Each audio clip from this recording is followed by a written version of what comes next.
Gentlemen,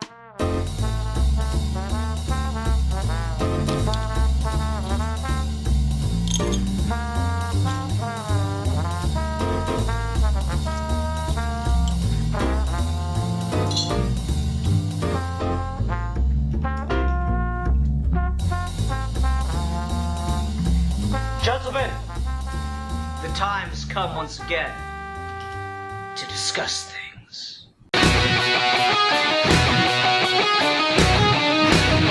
It is I, the one, the only.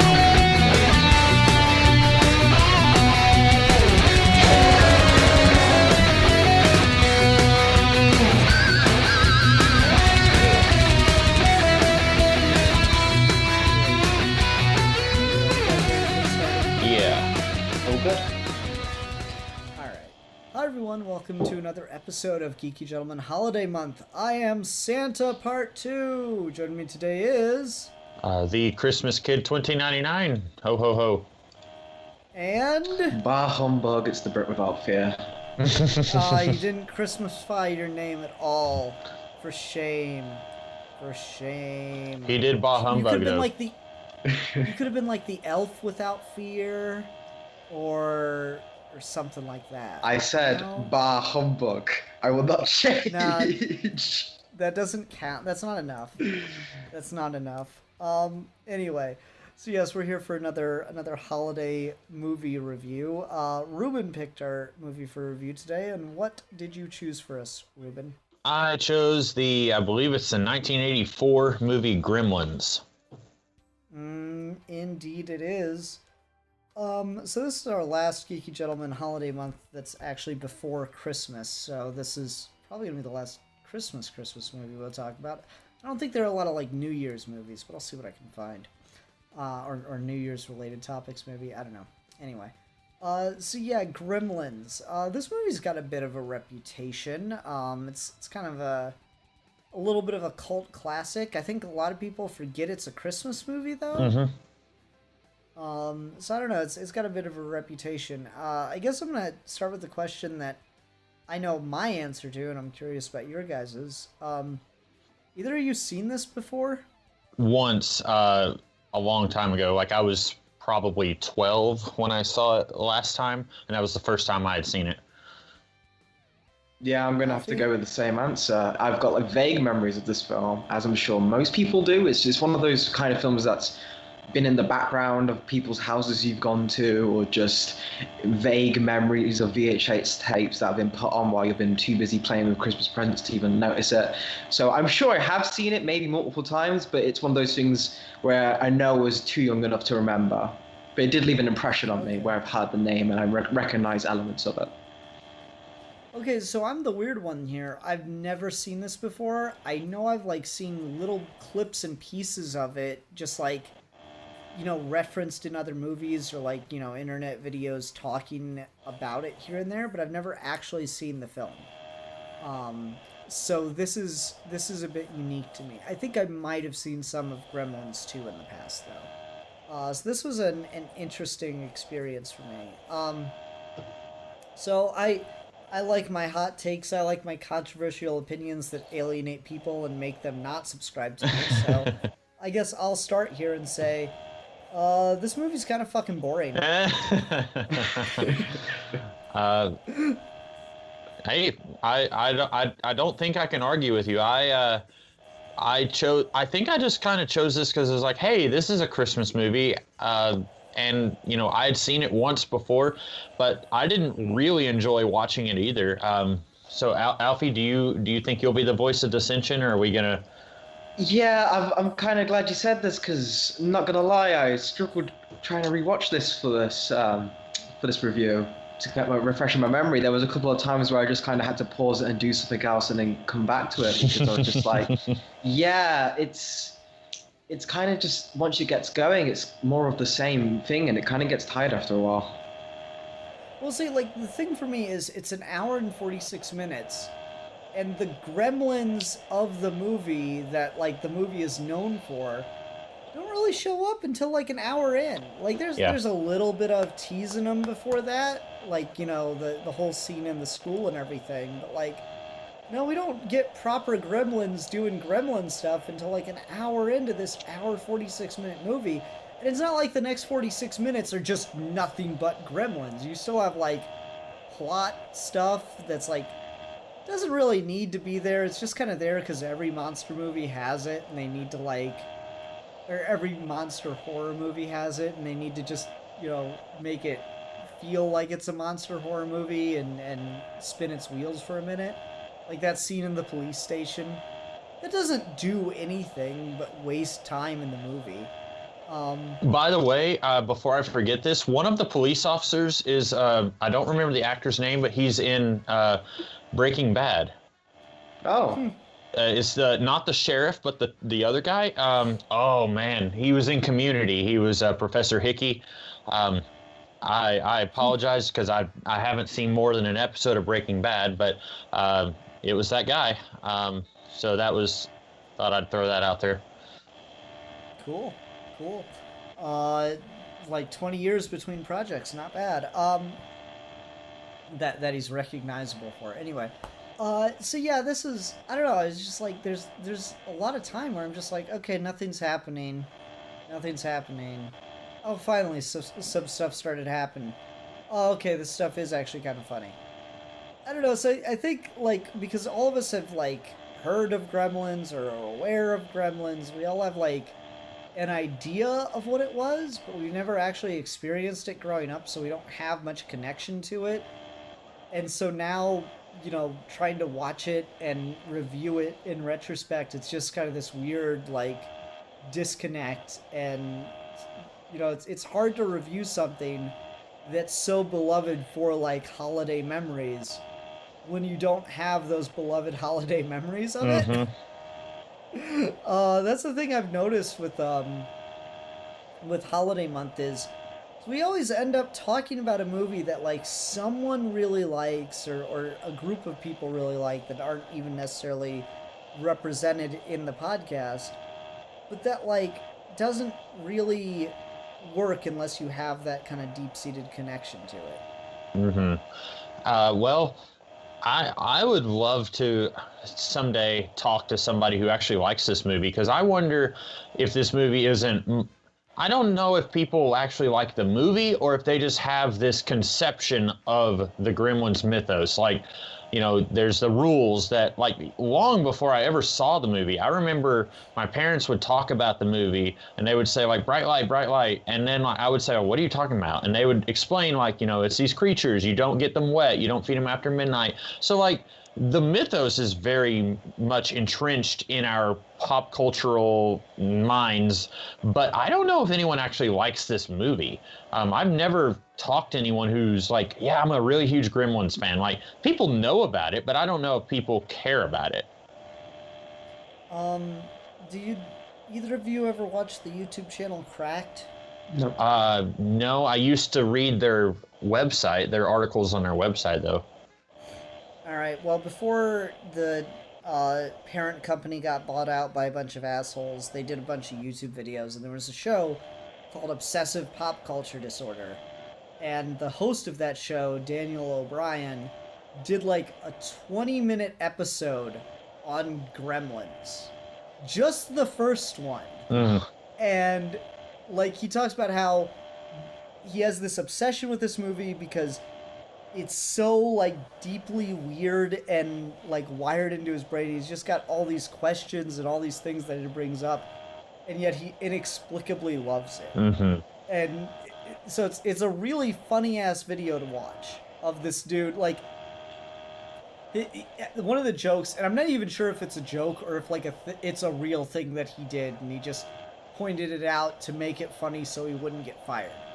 One of the jokes he makes is like, you know, this show is actually really expensive for us to produce, and I asked our editor-in-chief if it was okay for me to do an episode all about Gremlins, and he said, no, it's a 20-year-old movie that no one cares about.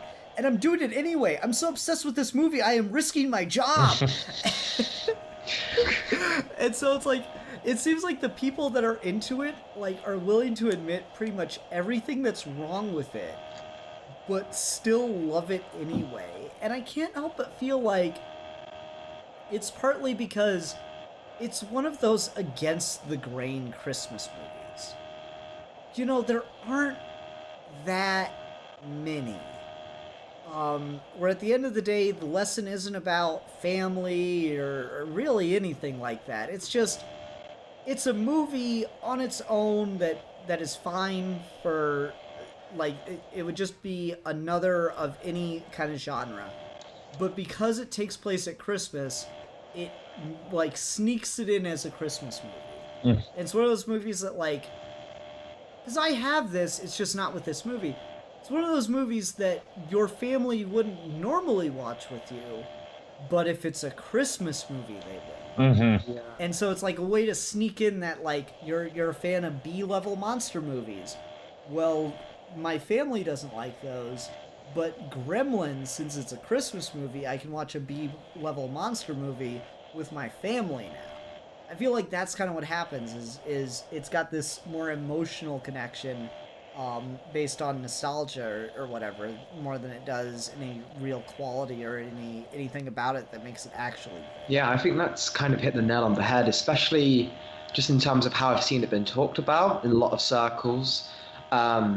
Is simply this is very much so reverent to other like classic sci-fi movies. Like you've got the bit in when the dad goes to like the science fair to like show off his inventions, and you've got all these old sci-fi references walking past him. Yeah, the time machine from the 1950s movie was in there. They used the actual prop. It was so cool. And then you've got like stuff, the old black and white sci-fi movies on the TV all the time, and you got Looney Tunes in the background. It's like, I think a lot of this is just because you can tell there's these people behind it. I know Spielberg was part of it as well, but they weren't really going out there to make anything high art. They just wanted to make this really weird film, and they kind of got away with it because, like you say, it was a Christmas movie. So then people who enjoy that kind of really weird reference filled for, like, if you're really into the lore of all these different old movies, if you're a movie buff, you'll like this a lot because it's a movie buff film made by movie buffs who love like those old Hammer horror films and like all these practical effects. It's just filled to the brim with stuff like that. In the trappings of like that first like half an hour of this is basically every stereotypical Christmas movie you've ever seen. There's the haven't got money, but everyone in the community's together, but there's this one person who's also cartoonishly evil. It's kind of amazing, and then everyone else the Wicked Witch from the West, from like she wants to kill the main protagonist's dog, and like she's straight up the Wicked Witch from The Wizard of Oz. She's straight up in the middle of the bank. She straight up goes close to his face on like some Joker level ability. I will give your dog a slow death. Like, whoa, lady, are you sure you're not the main villain of this Gremlins film? And like, what's weird about it is, so the Gremlins end up killing an old lady, but it's a different old lady, right? No, it's her. Oh, it is? Yeah, because the police officers say that's Mrs. Beagle, I think her name is. Mm-hmm. Yeah. Okay, I totally she looks missed different. it. I could have. I don't. Yeah, she does, because like when you see her in the bank, she's got all like the wrappings and the coat and the fur hat on and shit. Yeah, I totally get what you're saying. She's decked out like Cruella de Vil. I love that when what's his name, Billy? It is Billy, right? I think. Yeah. When he finds the dog strung up by the Christmas lights, and he's like, "It was Mrs. Deagle," and I'm thinking, no, Mrs. Deagle said she was going to cook him in the dryer. She did not say she would leave him alive hanging by. Like, he clearly wasn't the old lady. She would have killed the dog. The Gremlins spared him. Well, they weren't Gremlins yet; they were still Mogwai. And like that's the thing. The Mogwai are the really interesting part of the movie mythos, because like it's the sweetest, cutest, most adorable little pet in the world. They're not as freaked out by it as they should be, but we'll get there. It's the sweetest, cutest, most adorable pet in the world, and then like it's just got these very specific rules, and if you break any of them, then you're in for a shit show, because like even if you don't feed the Mogwai after midnight, they're still kind of shitty. Yeah. Because Stripe's like the villain of the movie, and it's like, it's the one that strings up the dog. It's the one that starts tearing into stuff. It's the one that tricks, what's his name again? Billy? Yeah. Really. Yeah, it's the one that tricks Billy into feeding them after midnight, yada yada yada yada. Like there's so much going on with that. Like it's even just a little shittier, but not like as shitty as the Gremlins end up becoming. So that was, I don't know, that was kind of interesting, the way the whole mythos works in there, and it's just, that's the thing I've definitely seen the most of is takes on the Mogwai and like how weird their rules are. And like I remember there was an episode of Family Guy where they did like a cutaway gag to Peter being like, oh, but he looks so cute and he's hungry, and then he feeds it after midnight and all hell breaks loose or whatever. Like I've seen that before, all over the place. To go back to the Cracked video, he raises a really good question, which just kind of like, the second you apply any logic to this movie, it clearly falls apart, but we're gonna do it anyway. So you can't feed him after midnight, right? Right. Mm-hmm. What time zone? Yeah, I was thinking that in the second one. Yeah, and when his clock was broken, or when they had chewed through the cord, I was thinking that. I was thinking, yeah, but so what arbitrary, like, what god that created these creatures decided, okay, as long as you're in this time zone, you can't feed it before that time? Like, that was like, the other things, like sunlight and water, that kind of makes sense. Like, it's a creature, and it's like, these are natural phenomena that affect the creature in a certain way. The time thing doesn't make any sense. Mm-hmm. It's just like, it's little stuff like that. It doesn't make any sense, but it sounds so mysterious, doesn't it? Yeah, and that's kind of the power behind it, and why it's probably stuck around so long is just because the moment you add rules to something, people latch onto it. Just because people like having rules to these myths, it makes it more accessible. It makes you imagine, oh, how would I deal with this if I had to raise it? Could I do it without turning it into a gremlin kind of thing? And like why you have a specific time that gives you a specific period of reference, and it's also kind of like the classic. Like by the stroke of midnight something will happen, or like going back into again this like movie monster history of tropes. Mm-hmm. Yeah, I think so. So I don't know, it's an interesting little flick in that regard, in the mythology. I do like, as much as I think the movie itself is kind of boring, you got to respect a lot of the concepts played with here, because it just has so much going for it on concept, I feel. Like, the Mogwai thing, like there's so much world building, so much really unique world building put into it. And how it all works out. Because, like, you could have called them anything. The fact that you call them Gremlins and you actually attach it to the, like, oh, the Gremlins taking apart the planes during the war. That's such a clever little idea. I love that. Mm-hmm.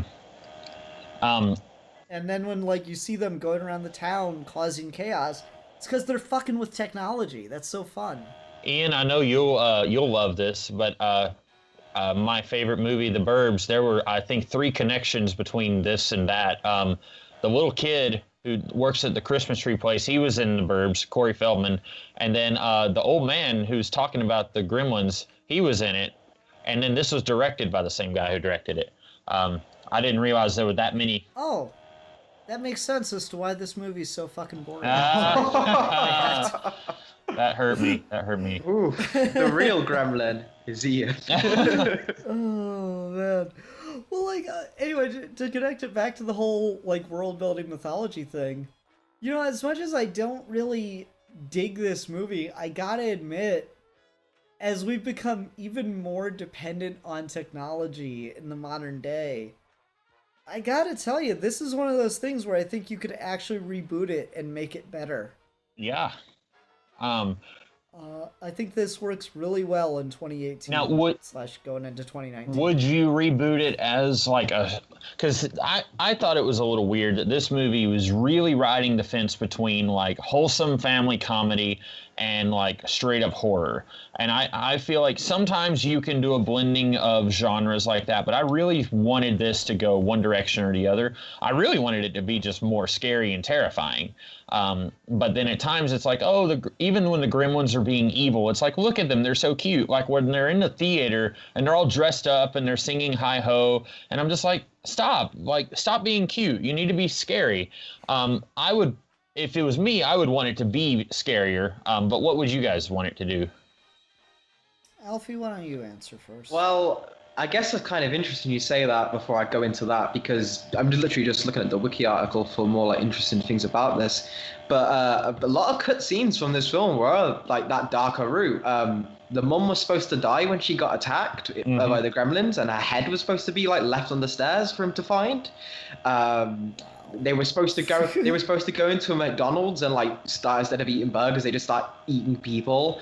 Like this, they did try and push to make this go darker, which I kind of feel like, yeah, 2018, we're so dependent on technology, like you said, Ian. Go all the way, make this like an actual like. You've gone so far with technology. Here's nature trying like say, oh, look how weak you've become. Like I'd even go with this, because I kind of thought of this cool connection, because we have the idea of, okay, these stories of gremlins in World War II taking out the planes. Why not just say, yeah, these were like a biological weapon used by the Japanese in World War II, and now they've come over to America. I don't actually mind that. It's funny how it's funny to see like the different because that's folklore, right? Yeah. That's folklore, that's myth, the idea of the gremlins, and it's just the pilots not wanting to admit that they didn't know what the hell they were flying half the time. But it's and the fact that they're flying shoddy ass equipment that was put together in like 10 seconds, but the folklore, the myth around it, kind of adapting and modernizing and stuff, that's really fun and cool. So it's neat to see all the different things like interpret that, because I don't know, neither of you guys are huge fans of Green Lantern or Jeff Johns' run on Green Lantern, but like in the early days of it, there's a story where like the villains are gremlins. Huh.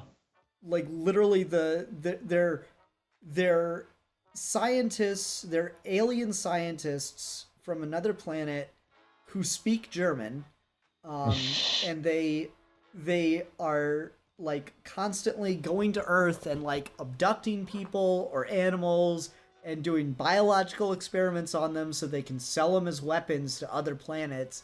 And they're like just so like the stories of the gremlins taking apart planes in World War II was those scientists experimenting on the planes in World War II and stuff. And at the end, the Green Lanterns from the neighboring sector come to pick up the criminals, and they're speaking German too. And Hal's like, "Why do you guys speak German?" And they go, "Why do you Earthlings speak our language?" Yeah.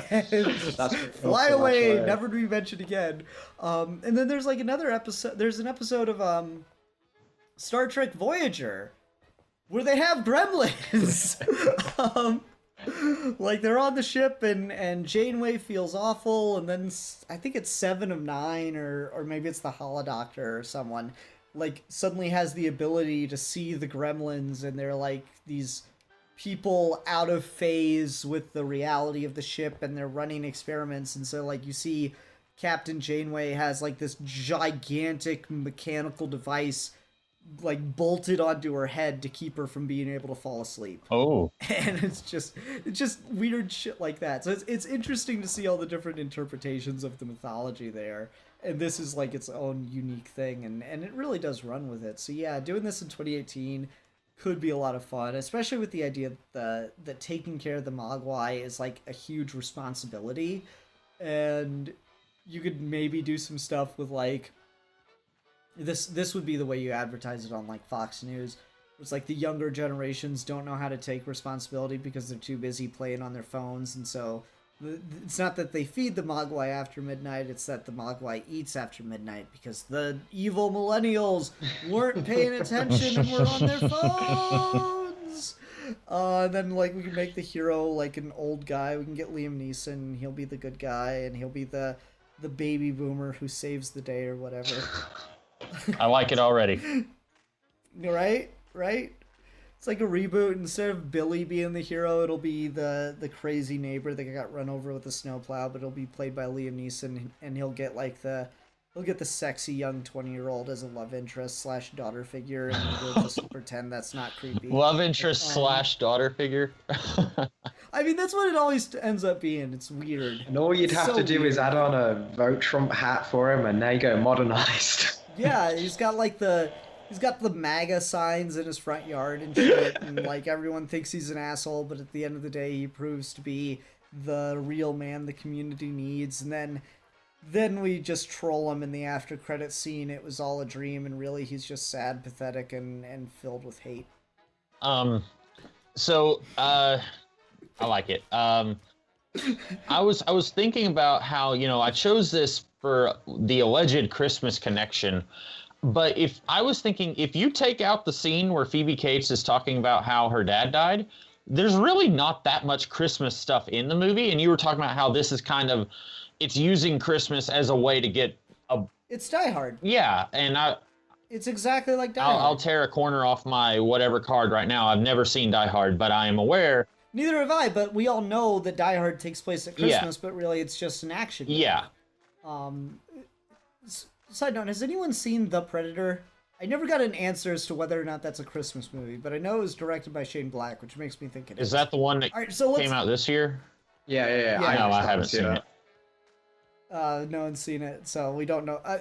Until I'm given evidence, I'm going to assume The Predator is a Christmas movie. Anyway, no, so fine, we'll not use Die Hard. We'll use Iron Man 3. Iron Man 3 is a Christmas movie. It takes place on Christmas on their world. Yeah, there we go. I saw that on. Now someone just Photoshop Predator Jesus right now. Do it. He hunted for our sins.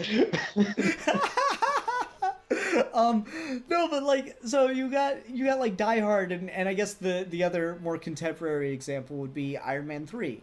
Iron Man 3 is just it's a superhero movie through and through in every conceivable way. It just takes place at Christmas, so it's a Christmas movie. Mm-hmm.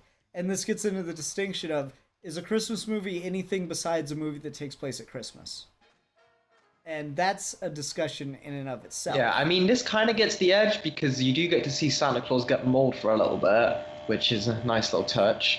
I mean, the conceit only works if it's around Christmas, or otherwise it just randomly be like his birthday. Yeah.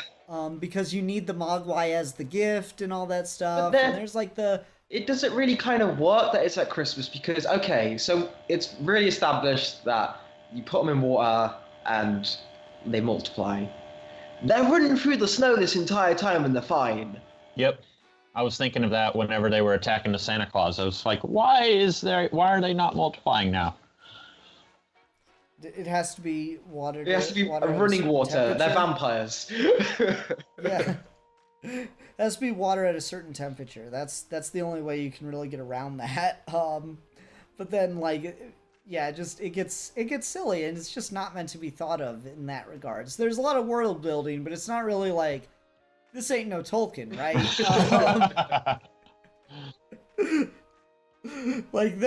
Really, when we talk about classifications of world building, it goes Gremlins, George R.R. Martin, Tolkien. That's just how we flesh out worlds, man. Star Wars in there, I don't know. So they don't really think through the rules, but they just establish rules so they can, make stuff happen and have it be at least somewhat believable. Because, if the rule was, instead of you can't get them wet, if the rule was, you can't burn them, otherwise they'll multiply, well, then it's one thing if they accidentally spill some water on the Mogwai, on Gizmo, and it's another thing if they accidentally drop Gizmo in a fucking fire, right? Then they kind of deserve it. Right. So, it's just one of those things. You just need a conceit for the story they want to tell, so water is just the conceit. And you're not really meant to think about it more than that, but because this has become kind of a cult classic phenomenon, people do. And it's just kind of silly. Because, you wouldn't review this if it were just any other normal monster movie. It's the fact that it's a Christmas classic. Yeah. On the same token that Alfie was saying, I was thinking about the scene where the mom is just brutally killing several of them. That's in the kitchen that's pretty well lit, and none of the gremlins are reacting to the light in that scene. I thought all the lights were turned on in the kitchen, but they weren't normally they like the dark and the light hurts them, but they didn't act like it did in that scene. So kind of a similar situation, I thought. Mm-hmm. Yeah, just they just didn't think it through. They just like, oh, won't it be cool if we have the mom kill a bunch of I people? mean, it And, was. like, honestly, I mean, I'd want the whole Yeah. movie is just this mom after she kills the three in the kitchen. If then she just goes out with like a chainsaw or something and starts to fight, and that's the rest of the movie, is just have this like mom before Christmas cookies are made, destroying these gremlins in like this badass action scene. I'm like, yeah, let's have more of that because Yeah. her son's a total bitch. He gets like taken out by like a baseball machine. Yep. Mm-hmm. Mm-hmm. Yeah, I mean, like, she fucking wrestles one in the tree and shit. Microwaves one. Yeah, that's some good shit. Also, when she like sees the stocking moving and then she slices it and it's just a little toy robot, which by the way, her son is way too old for that. But she like very easily could have killed Gizmo because she didn't know that wasn't Gizmo. Like she just starts slicing it, and I'm thinking like, what if that was the good Mogwai? What are you doing? Good Mogwai's dead Mogwai. You need to get that on a shirt. Now that's a Christmas classic. And by the way, the dad is just horrible. He's like, it's your new pet. And like the dog is just sitting right there. And I'm thinking, oh, poor dog. And like, he's like, Well, the dog's gonna be dead soon because the old lady's gonna kill it. Move him on slowly so he doesn't worry when the dog gets murdered. Okay. So here's the thing. This movie gets like ridiculously dark, like with the dog scene, and like, I mean, I could honestly believe if you told me that in an earlier draft of this movie, the reason he gets him the pet is because the old lady did kill the dog, because the dog has no relevance after the Mogwai shows up. Like if you told me in an earlier draft of this script that like the Mogwai is a coping mechanism for the dead dog, I would believe you because of how fucking pointless yet twistedly dark that scene with the girl talking about her history of why she doesn't like Christmas is. And it just comes out of fucking nowhere. And it doesn't lead to anything. It's just like literally tragic backstory for tragic backstory's sake. It's like when they were It is writing the shocking. script, he was like, all right, we've gone this far. I want to see what I've tried my hardest. I wanted to kill the mom. Spielberg wouldn't let it happen. I wanted to kill the dog. Spielberg let it happen. I'm gonna get my snap neck dad in the fireplace, and Spielberg's not gonna stop me. No matter where I have to put it, I'm putting it in the film. He was just determined to get something traumatizing in this film. So any kid who accidentally watches it because, Mom, Dad, it's a Christmas movie about cute gremlins, then gets to that scene. That scene is just, it's so dark. it is, and I don't know. I think we're supposed to think, oh, poor Phoebe Cates. I can't remember her name. Sorry. But I don't think that. I'm thinking, wow, your dad was an idiot. Like, I get it. He's trying to make Christmas feel magical for his little daughter, but you're a grown man. You know you can't fit down that chimney. Don't even try it. And like, so I don't feel bad. I just feel like, wow, like that was dumb. Yeah, it really is. Like it's not only the darkest thing ever, it's super fucking convoluted. Mm-hmm. Like no adult would do that, right? Right. I feel I'm really worried about doing a Google search now to see if people get stuck in chimneys every year. Well, if it was in the 1980s, it was a serious problem, and this was a PSA. Yeah. I don't know. Like it just reminds me of this really good meme where it's like 1950. Oh man, can you imagine in 50, 60 years what the future will be like? They'll have like flying cars and society will have moved so far ahead. And it's like 2018. Man locks himself in hot car to prove that puppies and babies are cowards. Oh, no.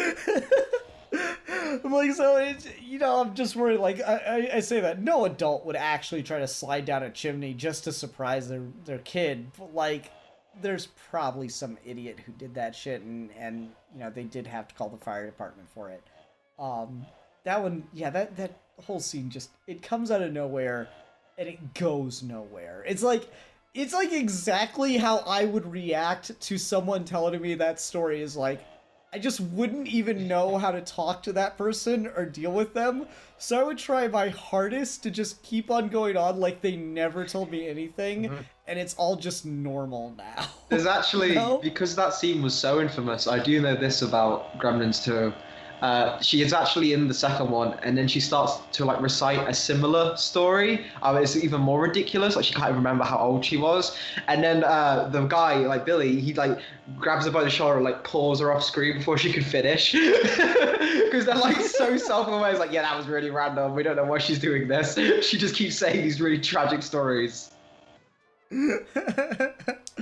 Yeah, I heard that Gremlins 2 just kind of like leans in more to the comedy aspect. Like this one tried to go for more of the horror. I heard Gremlins 2 really just leans in. It's like, okay, it was well received as a comedy, so we're just really leaning into and doing this very over the top comedy. Extremely, I think this is what it worked for. I mean, this concept, like everything they tried to play straight, doesn't work. Like it's not interesting. It's not as interesting as the Gremlin stuff, because the Gremlins just like really well, like practically effect done, or the puppetry is great, the stop motion's great.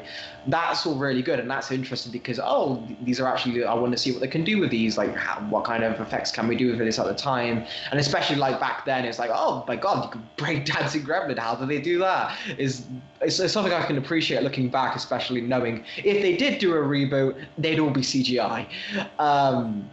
But so I can appreciate that, and that's the interesting stuff. But the moment you get any like trying emotional stuff with like the kid or his dad or his mom, or any of like again with the old lady, it's just stock Christmas stuff that's only there just to be the Christmas background, like you did, so they can squeeze this in, which I understand. Because the main thing about horror movies, and even like B horror movies that this is going for, is the setting can really change anything. Like you can just say, okay, here's Frankenstein, and then you say, okay, here's Frankenstein in Disney World, and it's a completely different film. So I understand the idea of here's Gremlins, what would you have? Alfie, how many times I gotta tell you, don't come on my podcast to promote your fan fiction? Damn it! I will not let the mouse ruin this one.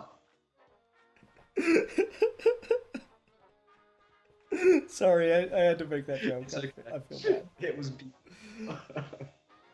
Oh man.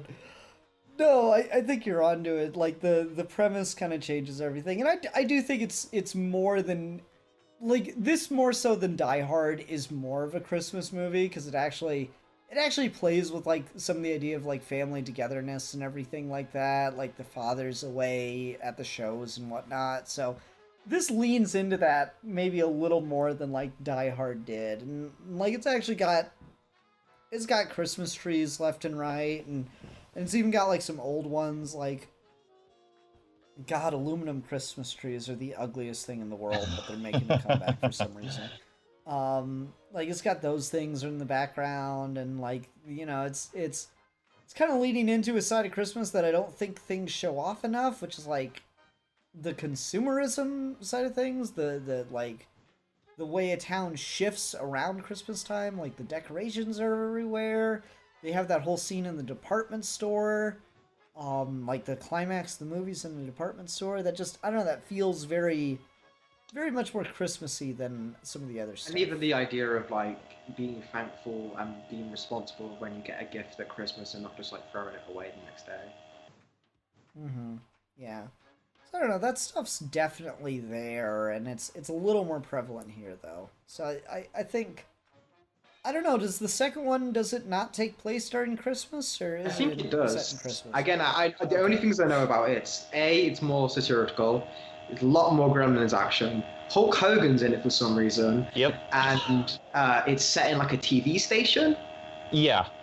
Okay. It's I've seen it, and the way they do the Hulk Hogan thing, it's a giant building where it's like multiple TV shows are being filmed. So like at one point there's like this cooking lady, she's doing a cooking show and the Gremlins interrupt it, haha. And then there's like a theater in the building where Hulk Hogan is watching a movie and he's playing himself, and someone comes up and says, like, whispers something in his ear, and he's like, Gremlins in this theater? And he like gets up and starts yelling at the Gremlins in the projection booth, saying like, hey, people come here to eat popcorn and watch movies. You leave them alone and let them watch movies. And it's the dumbest cameo I've ever seen in my entire life.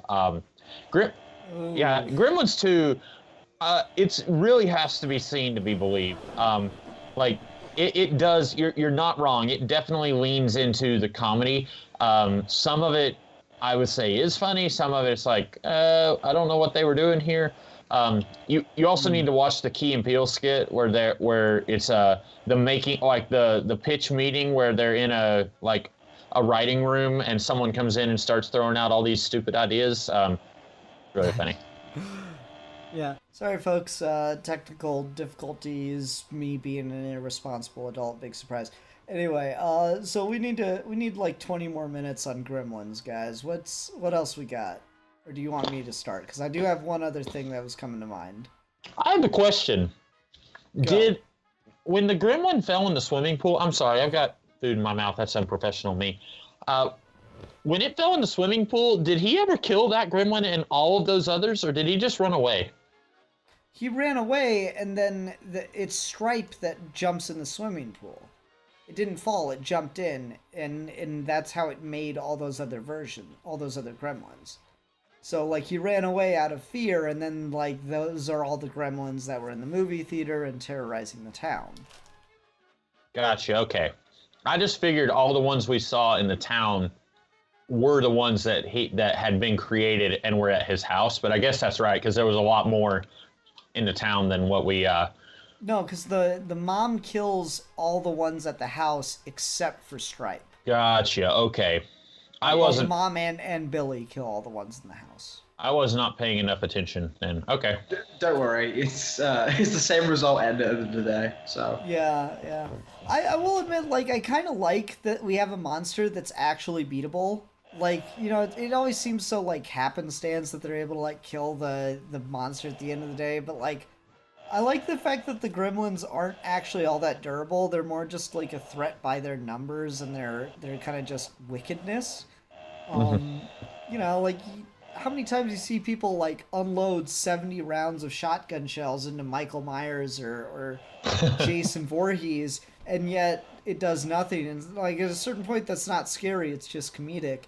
But with the gremlins, like, you can kill them all these awful ways and they're still a threat. yeah, I suppose that is kind of the thing, though. Like we were talking earlier about if we were brought into the modern day and maybe give it a bit more of a horror twinge.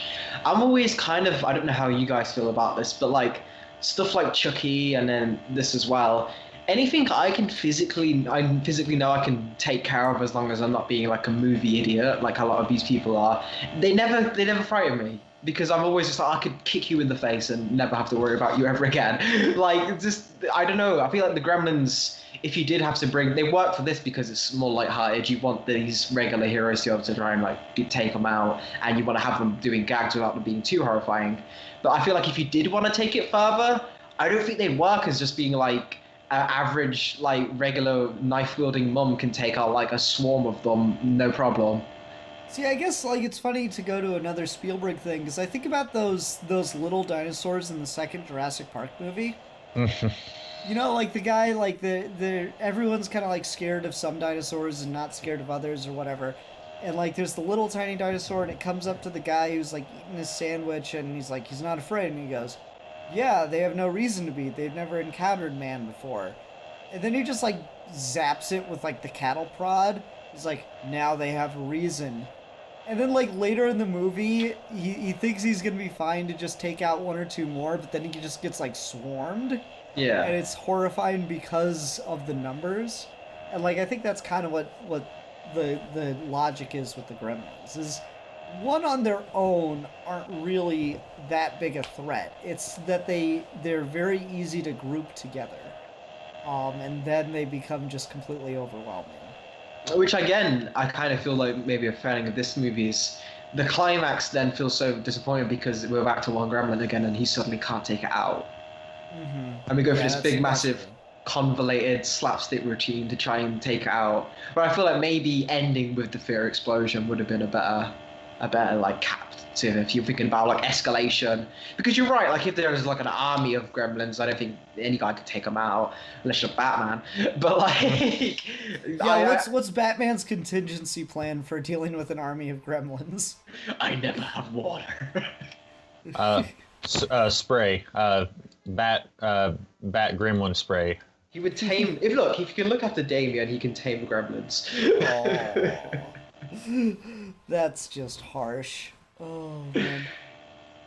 Yeah. So I don't know. All that stuff gets kind of redonkulous. You're right. Okay. So here's one thing I wanted to make sure we talked about. Ahem. They should be way more freaked out by Gizmo than they are. Yeah. Especially the next door neighbor kid. He just like, oh, okay. And then he like goes to start, after seeing Gizmo multiply when he gets wet, he goes and starts reading a comic book. And I like comic books, but if I see that, I'm going to be having a mental breakdown. Okay, like you're talking about the stuff that's like naturally freaky and that people are actually somewhat concerned about. I'm talking about the stuff that, like, Gizmo is clearly a sentient thinking creature. Yeah, he's like singing and like he's singing, talking, he reads learning a comic. English. Yeah, he reads a comic wearing 3D glasses at one point. Yeah. Like, that's just in there, and like no one treats it like a thing. That's so weird. And my favorite reaction is like, it kind of goes straight to your point, is he gets the present now, Gizmo pops up, he's like, ah! But then he looks at it, he picks him up, he's like, neat. Neat is how he describes Gizmo. And that's how everyone else reacts. So I'm thinking, okay, if we're making Gremlins lore, what catastrophic like event have they seen before this where gremlins are now considered neat? What happened in the past of this universe that has desensitized everyone to this event?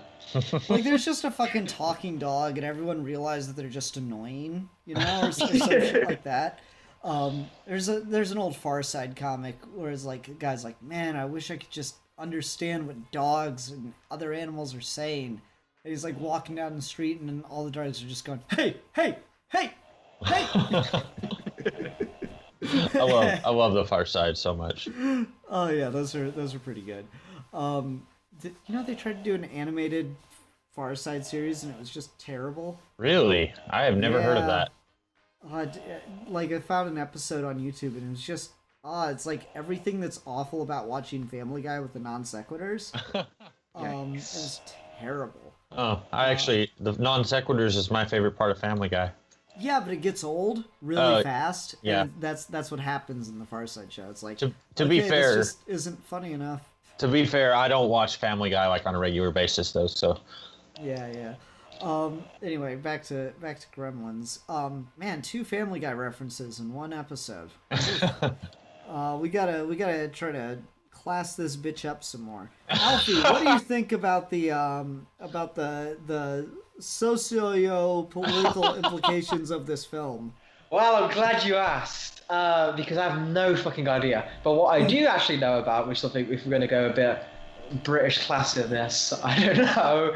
I'm actually, speaking with the Gremlins, probably my favorite thing about this film is we kind of get to see every like possible version of a gremlin. From like, we get to see the egg, we get to see the larval form of Gizmo, we get to see inside when it's its pupal stage, when it's like just a beating husk, and at the end we get to see like its skeleton and then it fully dissolves. It's like we get this creature, like they get to recreate it and it's done really well, and we get to see like every single step of its evolution where you can kind of buy. It's like, okay, suspension of disbelief, like water thing and time zone aside, I can kind of buy into this myth they've created, or like this myth they've established onto like the gremlin folklore. And I always respect that. I always respect when like you can add a biology to something that's fantastical. Like I love like good werewolf transformations, and when they can make it like, okay, how would a person actually transform into a wolf? And there's not that much thought put into this, but the fact that we get to see every single stage of its evolution and then see the after effects of we get it's like the Chekhov's gun. So you get like, we said, oh, don't feed them after midnight. We get to see what happens if you feed them after midnight. Don't expose them to sunlight. We get to see what happens when you see light, and then we get to see what happens when they physically melt at the end into that horrifying skeleton gremlin. So I really appreciate the effort that went into it, because they didn't have to create a model for each one of those phases, but they did. Yeah, you're right. I mean, that is really cool stuff to see. It reminds me of like Alien. Yeah, That's I one was of the thinking things that. people really like about Alien is you get to see like the creature evolve throughout the movie and stuff. Yeah, that's a good point. I really do like a lot of the effects work. Like, obviously, yeah, it's all puppets and animatronics and whatnot, but it looks pretty good. It's one of those things where, like, there's, like, the anti-CG crowd who's always like, oh, more practical effects, only use practical effects, but then they pretend that practical effects always look super convincing. And Yeah. this movie doesn't, but it's still endearing and fun to watch. I feel So personally you attacked. just get over it. Oh, because of the practical effects thing. Yeah. Yeah. I'm not going to pretend practical effects are great all the time, but I am kind of more along. I lean towards practical effects over CG a lot of times. Again, it's a completely different topic. I'm just gonna say CG is so good you don't even know when you're looking at it half the time, and leave it there anyway. So. Yeah, the effects work is pretty good. The animatronics are fun. The thing that's nice about animatronics is you've kind of got like a scaled up version of the thing. And Alpha, you mentioned we get to see like all these different like versions of the Gremlins like dressed up and all the costumes and stuff they put on. What's really neat about that is like this movie's just kind of made for toys, right? Yeah. Mm-hmm. This movie is made for merchandising. And so that's kind of cool. I remember when I worked at Goodwill, we had like an animatronic Gizmo, and like it's seriously just like a prototype Furby almost. Yeah.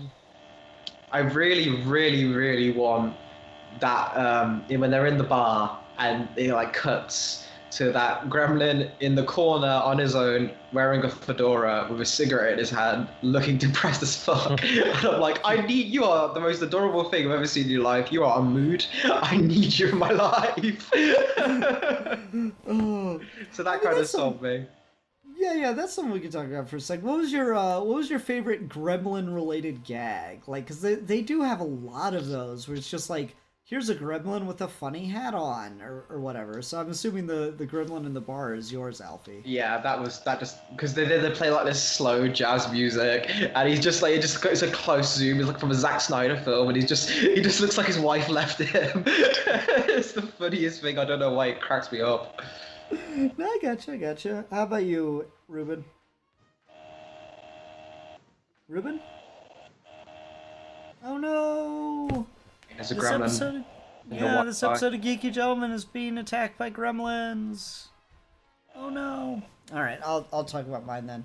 I really like the Flasher gremlin. Oh yeah, who hasn't? That is just so stupid funny because they're all naked already. And then He's we just know the they're only just asexual as well. Yeah, he's the only one that puts on a coat in order to flash someone. It's so weird and trippy and funny. I think the sunglasses make it. Can you guys hear me now? Oh yes, Yeah, we yeah, can. we Ruben. can- Excellent. I can hear you again. My favorite was in the same scene of Alfie's favorite, the one that was doing the puppet show. Oh yeah. I don't know why it's doing a puppet show. I thought it was funny though, and then the other one just like hits him. I thought that all worked pretty well.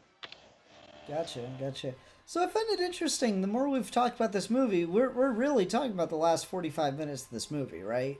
It's the most memorable. Like we have not talked barely at all. Like we've mentioned the lady that wanted to kill the dog. Mm-hmm. Otherwise, we've barely mentioned anything from the first hour of this movie. Yeah, if I was going to do a fix on this movie, like I like thinking about like what's wrong with this movie, what would I do to change it? I would get rid of the woman with the dog. I would get rid of the dude at the bank who I think Judge Reinhold. I get rid of him because he's in it for like a minute and a half. He's there to be like weird and creepy towards Phoebe Cates, but other than that, like he doesn't, there's no follow through with him either. I get rid of him. Like it feels like you said, like you need to have that human connection, the human characters you can care about. But like you said, it takes way too long to get to the monster part. And a lot of the human stuff in this movie you don't care about. Like, I don't care about Judge Reinhold's character. I don't care about the woman. I mean, it's cathartic to see her die, but I'm a psychopath anyway. But, like, get rid of those parts and focus more on Billy. And like, get rid of Corey Feldman. Like, I don't know what he's doing in this movie because he's in it for, like, 3 minutes. You know, get rid of all them and focus more on Billy and his family, I would say. Mm-hmm. Yeah, no, totally. It's just the definition of, like, padding a movie out, right? Because, like I mentioned early on in the episode, that scene at the police station serves no purpose whatsoever. Like, there's a good 3 minutes where he's just trying to convince the cops that gremlins are real, and, like, he's explaining stuff the audience already knows, all this crap. Mm-hmm. And the police don't believe him. And then, like, the police are dead 10 minutes later anyway. Yeah. So it serves no purpose. It really does feel like this is like a really solid premise for a Twilight Zone episode that got way overblown. Mm-hmm. Which I think I don't watch. I've never seen an episode of the Twilight Zone, but I believe William Shatner was in an episode with Gremlins. With a gremlin. But I think it was I'm assuming an entirely different type of monster. It's the same kind of thing. It's just this like nature versus technology, and like I think generous, obviously cutting out things, maybe rework things. This easily could fit in like 20 minutes. Yeah. I mean, I'm pretty sure you could make a 20-minute cut of this movie. Yeah. Just the movie. You might lose the Santa Claus scene though. Oh. That's the end credits. We just ended with this Gremlins got mauled Santa Claus. No. I mean the Santa Claus tragic backstory. You might lose that though, which is too bad because that really is the heart and soul of the movie. I think we can all agree. So what does Phoebe Cates see in Billy? He's the main character. He's the main character. And he's less of a jerk than the guy that hits on her. And apparently, there are only 2 single men in this entire town. Yeah. Well, you know, I didn't know what was the relationship between Billy and the guy, because he comes in and he's like, oh, if it isn't Captain Clip-On, and I'm thinking, okay, so this is our antagonist in the movie, and then he's like, you know, I would have fired you in a heartbeat, and it's like, okay, yeah, but then Billy goes to another table and the guy follows him over there, and then the guy is like, look at you, you're practically supporting your whole family. And I guess, like, on the one hand, it's like, thanks. But on the other hand, he's dissing Billy's dad. And then, like, he's like, is he looking out for Billy? Like, he's like, you know, you got to think about the future. Look at me. I'm going to be a billionaire by the time I'm 40 or whatever. And I didn't understand what I know they're coworkers, but it seemed like that guy was trying to be friends with Billy, but he was being a dick about it, if that makes sense. Well, I think that's just every 80s businessman. Yeah, I don't know. Like, he's just there for exposition, it seems, but, like, he's just so awkwardly put into the plot. Like, you don't need him. Because you have the girl, and she could be asking him the questions. Yeah. You'd be like, well, why don't you just quit that job at the bank if they treat you so terribly? Well, I'm supporting my family, and my dad's inventions don't really pan out. Oh, that's all you need. Yeah. By the way, so I was watching this and I was thinking, where have I seen this Dick guy? And then I realized while we were recording that he is also in Fast Times at Ridgemont High with Phoebe Cates, and that kind of weirded me out because he's playing an older character here. Like, Billy and Phoebe Cates are playing high school students, I think, and this guy's playing someone who's quite a bit older than them, but Phoebe Cates and what's-his-face are playing, like, closer to the same age in Fast Times, and that was, like, 2 years before this, I think. Mm-hmm. Yeah, it's weird. It's really... Casting teenagers never got good until, like, 2010. Mm-hmm. Yeah. It's always... Casting teenagers forever has been like, oh yeah, this 28-year-old can play a 15-year-old? Sure. Like any Spider-Man movie before Tom Holland. Basically. Well, I mean, like, the funny thing about Tom Holland, right, is... I'm losing my voice again, great. The funny thing about Tom Holland is all these women in their mid to late 20s leave Spider-Man Homecoming and immediately look up how old Tom Holland is because they're legitimately afraid that they're crushing on a 15-year-old. Like, that was a whole thing. There were all these, like, women talking about that. Like, oh my god. I was, like, legit getting kind of worried about myself because I thought Tom Holland was really hot. And I'm like, yeah, because they actually casted someone who looks the part as opposed to some 26-year-old because, oh yeah, that's youth. That shit's so weird. Shit is always so weird. Also, I said that Billy and Phoebe are high school students. I assume that because Billy brings one of the Mogwai to a science teacher, and she's working at a bar. Like, I don't know how it was in 1984, but I worked at a restaurant that had a bar when I was 17, and you could not bartend unless you were 21. That was in the 2000s, but I don't know how old. Are they supposed to be high school students, or is he just living at home and he's, like, out of high school? Got a friend in high school and, like... Yeah. Because we never see him in class, yet he takes the Mogwai to the high school science teacher. Who is the creepiest candidate for, like, an Arkham Asylum doctor. Like, what? He's just like, this isn't gonna hurt, buddy, don't worry about it. He's like, and he's slowly bringing this needle menacingly. I'm like, why? He just like, so alright, you take this thing. I don't blame Billy because, like, okay, he's the only science figure he probably has in his town. But then this high school teacher has such a god complex, and he's like, oh, I'm not going to phone anyone up in the know in the scientific community about this, like, undocumented creature that we should all be freaking out about. I, like, can multiply instantly. Like, this could solve world hunger if we can really, like, keep this going forever. Or, like, it's just super weird. The guy just went straight to eat the Mogwais. Shit. They look delicious. You wanted us to class this episode up. That's how you do it. I'm just telling you right now. They eat them before they eat us. But like, the only good Mogwai is a dead Mogwai. Damn. He's just so weird. I don't get what's going on with him either. Yeah, it's a weird fucking movie, y'all. Yeah, and apparently his death was supposed to be a lot more gruesome.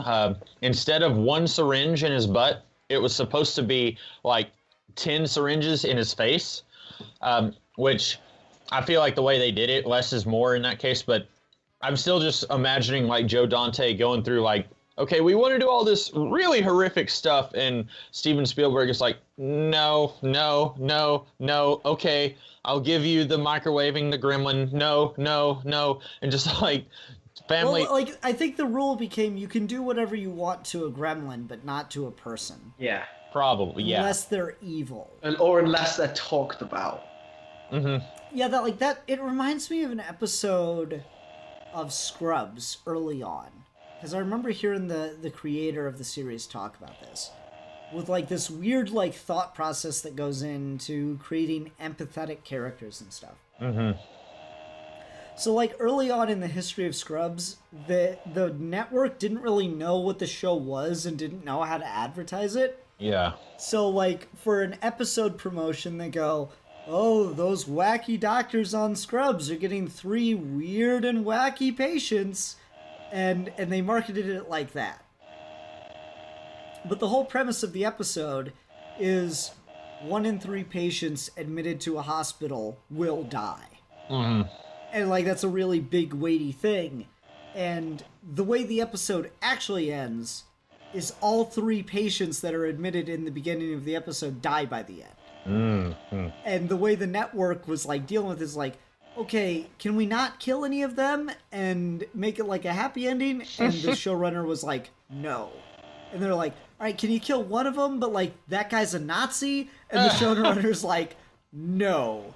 And then, like, they actually kill all 3 characters. And it's, like, this big thing, and it's one of the better episodes of the series. But it's just all about, like, that's the thought process behind who are you allowed to kill in a movie? Mm-hmm. And it's, 10 years ago, I would say you can do whatever the fuck you want to a Nazi on film. We can't do that because it's 2018, and for some reason we take these people seriously. But, like, 10 years ago, you had a film like Inglourious Basterds where you can shoot Hitler in the face and carve a swastika into a man's head. And it was fine, because they were Nazis, but now we've got to respect their opinions. Actually, it's pronounced Nazis. I'm just Nazis. kidding. But yeah, I remember hearing about that in Scrubs, and a similar story happened with Gremlins, where the Phoebe Cates, her dad crawling down the chimney story. Apparently, the people over Spielberg and Dante really didn't want that scene in the movie because they were like, we don't know if this movie is supposed to be funny or serious. And Joe Dante said, the movie is a combination of funny and serious. And just like that scene. Now, I mean, we're all laughing about that scene, but like, I can kind of, I empathize with Joe Dante here because like, it shows that the people in suits in the boardroom never know what they're talking about. Like they always are like, well, what if we did this? And it's like, you're not the one in the trenches making the movie. Yes, you're paying for the movie, but you need to give the people making the movie a little bit of room to work and like figure out what kind of movie they're making. And, you know, sometimes, yeah, it's going to work out poorly, but you also got to give them a little bit of faith too. Yeah, it's just kind of one of those things where like Hollywood and like the business as a whole is you're putting businessmen in charge of a creative art form and like, it never gels. That's like a whole other topic. Yeah, it is. Well, in that case, I think we're all done here. Does everyone feel satisfied? Is everyone happy? Yeah. I feel pretty good. I feel like we've covered a lot. In general, or about this topic? In general. How you doing? You okay, Ruben? I'm good, yes. Thank you for asking. I'm also happy with this topic, yeah. Okay. Let's go ahead and move on to ratings then. I think I'll go first, and I'll give this movie a solid 3 out of 5 microwaved Gremlins. Oh, good.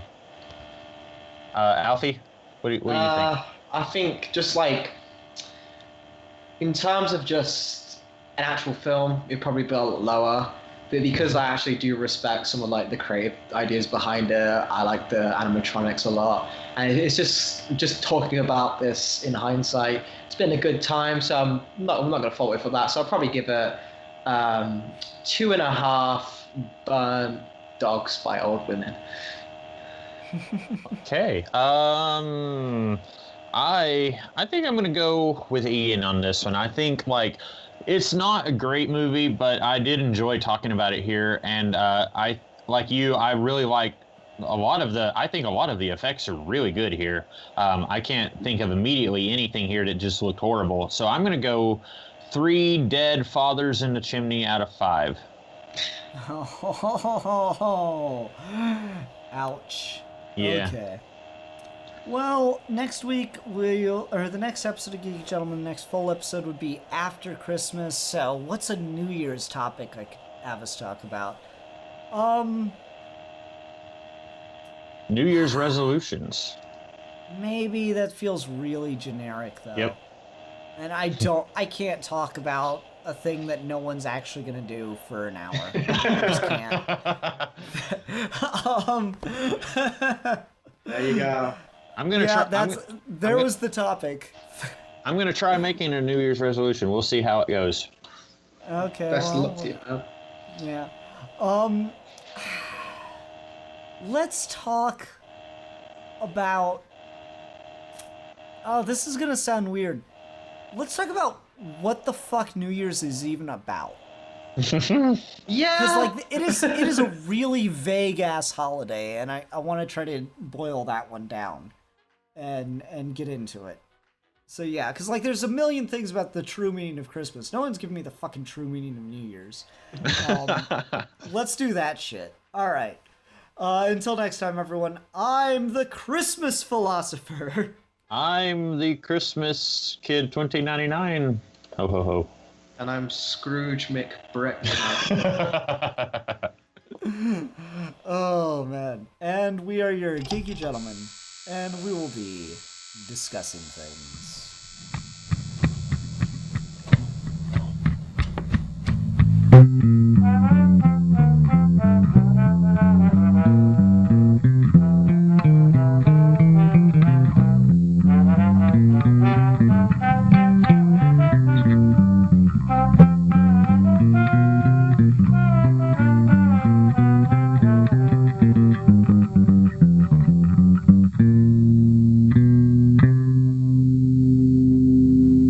Ho, ho, ho, ho! Merry Christmas!